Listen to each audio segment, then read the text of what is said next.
Hello प्यारे बच्चों, कक्षा 5 पर्यावरण और हम भाग 3 अध्याय 11 जंतु जगत सुरक्षा और संरक्षण।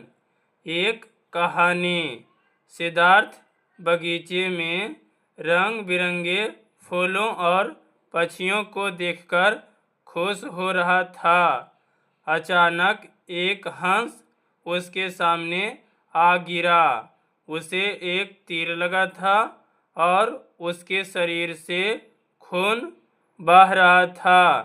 घायल हंस को सिद्धार्थ ने धीरे से उठा लिया। सिद्धार्थ ने उसके शरीर से तीर निकाल दिया और उसके घाव को पानी से धोया।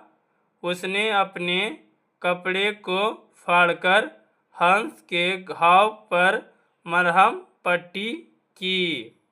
उसी बीच उसका चचेरा भाई देवदत्त तीर धनुष लिए आ धमका। देवदत्त ने कहा कि तुम मेरे हंस को छोड़ दो, यह हंस मुझे दे दो, मैंने उसे तीर से गिराया है। सिद्धार्थ ने देवदत्त को हंस देने से इनकार कर दिया। सिद्धार्थ ने कहा, ऐसा करो, हम लोग राज दरबार में चलते हैं, वहीं इसका फैसला हो जाएगा। देवदत्त ने कहा, चलो राज दरबार, हंस तो मेरा ही है, फैसला मेरे हक में ही होगा। प्रश्न है, आप बताइए कि यह हंस किसे मिलना चाहिए और क्यों। प्रश्न है, उत्तर हमने लिखा है, यह हंस सिद्धार्थ को मिलना चाहिए क्योंकि किसी जीव की जान बचाना पुण्य का काम है, जबकि किसी जीव का जान लेना सबसे बड़ा पाप है। सिद्धार्थ राज दरबार में हंस लिए पहुंचा और देवदत्त तीर धनुष लिए। राजा ने पूछा, क्या बात है, तुम लोग यहाँ क्यों आए हो। यानी कि फिर जब राज दरबार में पहुंचा तो राजा ने पूछा कि तुम लोग यहाँ क्यों आए हो। तो देवदत्त ने कहा, सिद्धार्थ ने मेरा हंस ले लिया है, मैंने इसे तीर मारकर गिराया था। यानी कि जब राजा पूछा कि तुम लोग यहाँ क्यों आए हो, तो उसमें देवदत्त ने बोला कि सिद्धार्थ ने मेरा हंस ले लिया है, मैंने इसे तीर मारकर गिराया था। सिद्धार्थ ने कहा, यानी कि फिर सिद्धार्थ बोला, महाराज, मैंने घायल पड़े हंस को बचाया है। यानी कि ये जो तीर से मारा था तो हंस घायल हो गया था, यानी कि गिर गया था, उसे मैंने बचाया है। कौन बोला? सिद्धार्थ ने। महाराज शुद्धरोधन ने कहा, प्रश्न यह है, यानी कि महाराज कौन थे, यानी राजा कौन थे? शुद्धरोधन राजा ने कहा, यानी कि प्रश्न यह है कि किसी की जान बचाना अच्छा है या जान लेना। यानी कि राजा एक प्रश्न करते हैं और पूछते हैं कि किसी की जान बचाना अच्छा है या जान किसी को लेना। मंत्रीगण एक स्वर में बोले, जान बचाना। महाराज ने न्याय किया, सिद्धार्थ ने हंस की जान बचाई है, इसलिए हंस सिद्धार्थ को दे दिया जाए। यानी कि जितने जैसे राज दरबार में होते हैं मंत्री कर्मचारी, सभी लोग एक आवाज़ में बोले कि जान बचाने वाला महान होता है। उतना में ही जो राजा थे वे न्याय कर दिए, यानी कि फैसला कर दिए कि ये हंस सिद्धार्थ को मिलेगी। अगला प्रश्न है 1-2। इस 2 प्रश्न को उत्तर हम देखेंगे। प्रश्न है, सिद्धार्थ और देवदत्त में कौन महान था और क्यों। उत्तर हमने लिखा है कि सिद्धार्थ और देवदत्त में सिद्धार्थ महान था, क्योंकि सिद्धार्थ ने ही हंस की जान बचाई थी। अगला प्रश्न है, क्या आपने कभी किसी जंतु की जान बचाई है, कैसे? उत्तर हमने लिखा है, हाँ, हमने एक गाय के बच्चे की जान बचाई है। गर्मी का दिन था, एक गाय का बच्चा कहीं से दौड़ता हुआ मेरे पास आया। वह गर्मी से हाँफ रहा था। कुछ समय के बाद वह बेहोश हो गया। मैं समझ गया कि इसे बहुत प्यास लगी है। मैं तुरंत उसे पानी पिलाया, तब वह होश में आ गया और फिर वह अपने समूह की ओर भाग चला। इस प्रकार गाय के बच्चा की जान बच गई। यहाँ पे लिखेंगे कि बच्चा की जान बचाई है। अगला है जंतु आधारित जीविका, यानी कि जंतु पर आधारित जीवन यापन करने को 1-2 प्रश्न है। इस प्रश्न का उत्तर हम प्रश्न है, कुछ लोग जीव जंतुओं को मारकर अपनी जीविका चलाते हैं, जैसे मछुआरा मछली मारता है। क्या ऐसा करना उचित है? अपना विचार लिखिए। उत्तर हमने लिखा है, ऐसा करना मेरे विचार से सही नहीं है, क्योंकि कुछ सीमित आदमी के जीवन चलाने के लिए इतनी अधिक मछलियों का मारना, जो धार्मिक दृष्टिकोण से भी वर्जित है। अतः मछुआरे को अपनी जीविका चलाने के लिए दूसरा व्यवसाय करना चाहिए। अगला प्रश्न है, सपेरा अपनी जीविका चलाने के लिए क्या करता है? उत्तर हमने लिखा है, सपेरा अपनी जीविका चलाने के लिए सांपों को पकड़ता है और लोगों का मनोरंजन कराने के लिए उसे खेल करवाता है, जिससे वह अपनी जीविका चलाता है। 1, 2, 3 प्रश्न है। प्रश्न है, क्या उसे ऐसा करना चाहिए? उत्तर हमने लिखा है, उसे ऐसा नहीं करना चाहिए, क्योंकि सांप मेढक और दूसरे जीवों को खाकर पर्यावरण को संतुलित रखता है।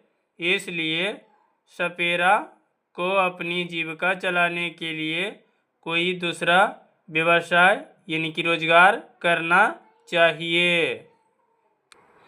प्रश्न है, हमने देखा कि सपेरा सांप को पालकर अपनी जीविका चलाता है।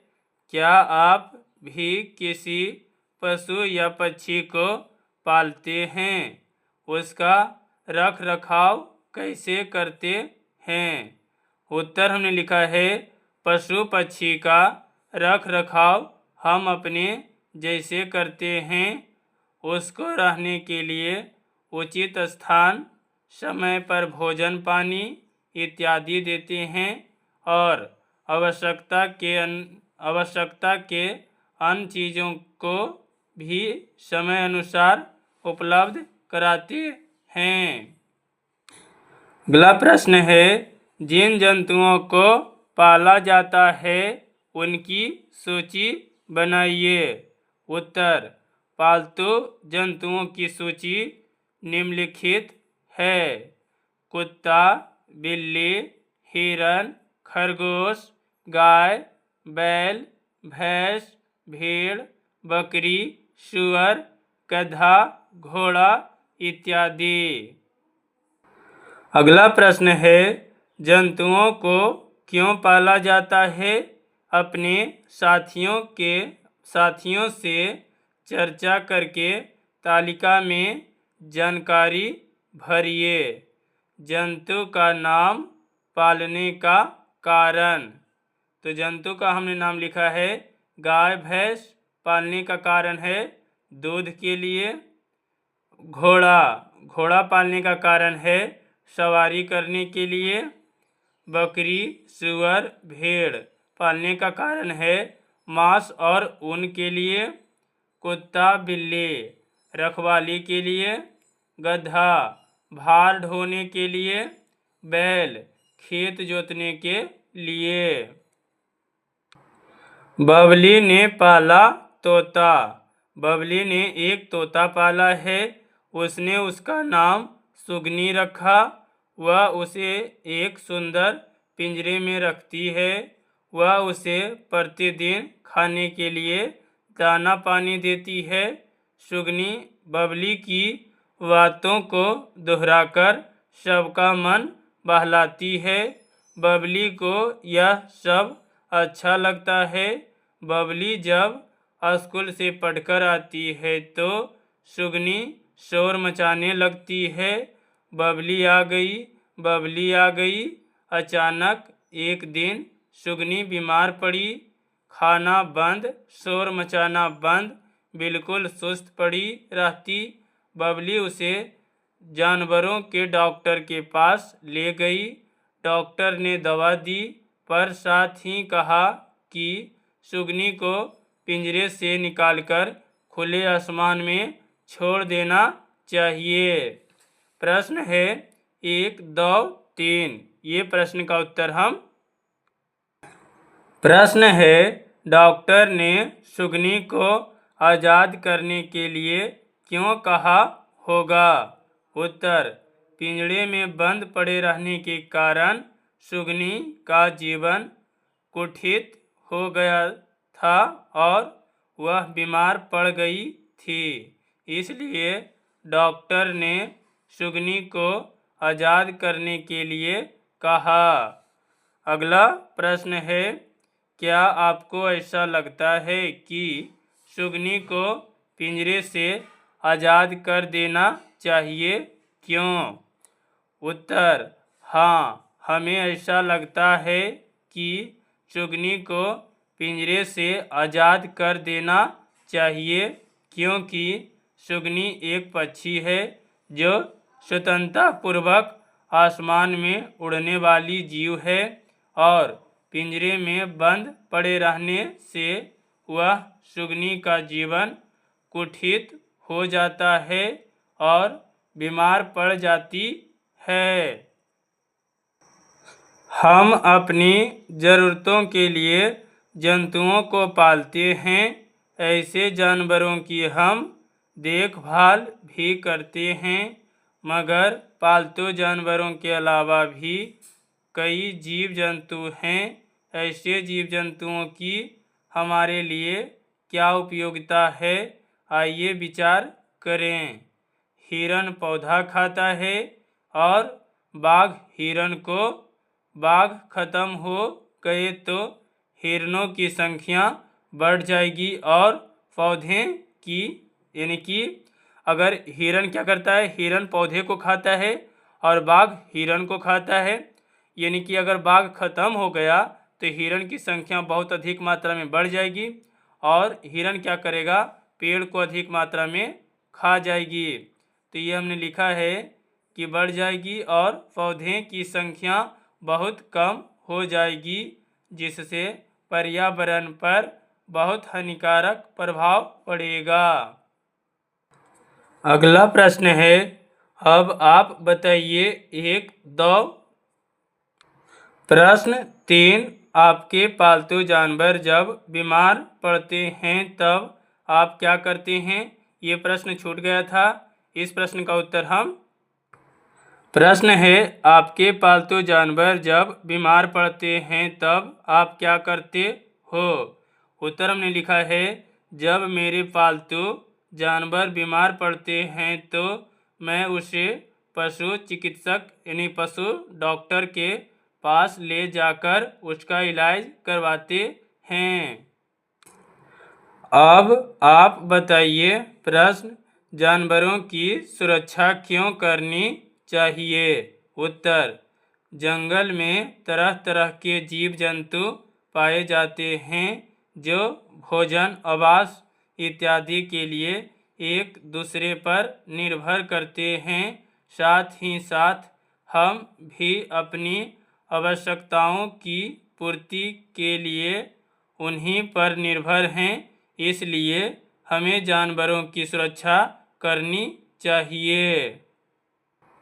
अगला प्रश्न, जानवरों की सुरक्षा कैसे करनी चाहिए? उत्तर, जानवरों की सुरक्षा के लिए हमें व्यापार के लिए जानवरों का शिकार ना करके और वन्य जीव अभयारण्य में उनको प्राकृतिक आवास उपलब्ध कराकर जानवरों की सुरक्षा करनी चाहिए। जंगली जानवरों की सुरक्षा के लिए कई जंगलों के विशेष हिस्सों को सरकार ने लोगों के दखल से बचाया है और उन्हें अभयारण्य का रूप दिया है। ऐसे अभयारण्य बिहार में पश्चिम चंपारण तथा बेगूसराय में है। ये चित्र है तेंदुआ का और ये जो चित्र है ये गुलाबी सिर वाला बत्तख। जंगल में तरह तरह के जीव जंतु पाए जाते हैं जो भोजन या आवास आदि के लिए एक दूसरे पर निर्भर हैं। जंगल जैसे जैसे ख़त्म किए जा रहे हैं वैसे वैसे वहाँ के जीव जंतु भी कम होते जा रहे हैं। कई जीव जंतु जो कभी हमारे जंगलों में पाए जाते थे आज नहीं है या उनकी संख्या बहुत कम हो चुकी है। उदाहरण के लिए तेंदुआ और गुलाबी सिर वाला बत्तख जंगलों में लगभग खत्म हो गए हैं। आगे है 1, 2, 3, 4 प्रश्न। ये चारों प्रश्न का प्रश्न उत्तर हम देखेंगे। प्रश्न है, आपके आसपास कौन कौन से जंतु दिखते हैं? उनकी सूची बनाइए। अपने शिक्षक, दादा दादी, माँ बाबूजी से पूछकर। उत्तर हमने लिखा है, हमारे आसपास बहुत से जीव जंतु दिखते हैं जिनमें कुछ जंतुओं की सूची निम्नलिखित है। कुत्ता, बिल्ली, घोड़ा, गाय, बैल, भैंस, बकरी, ऊँट, खरगोश, बत्तख, हंस, कौवा, तोता इत्यादि। अगला प्रश्न है, इस सूची में किस जंतु को आपने बहुत कम देखा है, ऐसा क्यों है? उत्तर, इस सूची में हमने घोड़ा को बहुत कम बार देखा है क्योंकि मेरे मोहल्ले में सिर्फ 2 व्यक्ति ही घोड़ा पाले हुए हैं जो शादी विवाह वाले काम में लगे हुए हैं। अगला प्रश्न है, ऐसे जानवरों के लिए आप क्या करना चाहेंगे? उत्तर, ऐसे जानवरों की प्रजाति को बचाने के लिए यथासंभव संरक्षण का प्रयास करेंगे ताकि उनकी संख्या में वृद्धि हो। सरकार ने भी ऐसे जानवरों के लिए अभयारण्य बना रखा है जो कि बहुत ही अच्छा है और हम जानवरों के संरक्षण के लिए लोगों में जागरूकता फैलाएंगे। अगला प्रश्न है, जरा सोचिए। प्रश्न, अगर धरती से सारे जानवर खत्म हो गए तो क्या होगा? उत्तर, अगर धरती से सारे जानवर खत्म हो गए तो हमारा पर्यावरण असंतुलित हो जाएगा और मानव के भौतिक जरूरत जैसे दूध, मांस, ऊन इत्यादि की पूर्ति नहीं हो पाएगी और फिर कुछ समय के बाद पूरी दुनिया समाप्त हो जाएगी। क्या आप जानते हैं, आपने खेजडाली गांव की अमृता की कहानी पढ़ी होगी। वह बिश्नोई समुदाय की थी। बिश्नोई समुदाय के लोग परंपरागत रूप से जीव जंतुओं का संरक्षण करते हैं। बिश्नोई राजस्थान की एक जनजाति है। बिश्नोई का अर्थ होता है 29। उनके गुरु जेभाजी के कहे अनुसार बिश्नोई लोगों ने 29 बातों को अपनाया, जिनमें जीव जंतुओं की देखभाल करना प्रमुख था। ये प्राकृतिक प्रेमी होते हैं। वन जीव जंतुओं की देखभाल करना इनका प्रमुख प्राकृतिक प्रेमी होते हैं और प्राणियों की रक्षा करते करते ये अपनी जान तक दे देते हैं। ये जलावन के लिए हरे भरे पेड़ों को काटकर इस्तेमाल में नहीं लाते हैं, सिर्फ सूखी घास या सूखी लकड़ी को जलावन के लिए इस्तेमाल करते हैं। इनके इलाके में कई जानवर जैसे चिंतकारा, हरिदार, हिरन, सांभर तथा काले सांड आज़ाद घूमते देखे जा सकते हैं। बिश्नोई लोग न जंतुओं का शिकार करते हैं और न करने देते हैं। ये चैप्टर का सभी प्रश्न उत्तर समाप्त हो गए हैं प्यारे बच्चों। अगर वीडियो आपको अच्छी लगी हो तो वीडियो को लाइक शेयर सब्सक्राइब जरूर करिएगा। इसके लिए आपको बहुत बहुत धन्यवाद।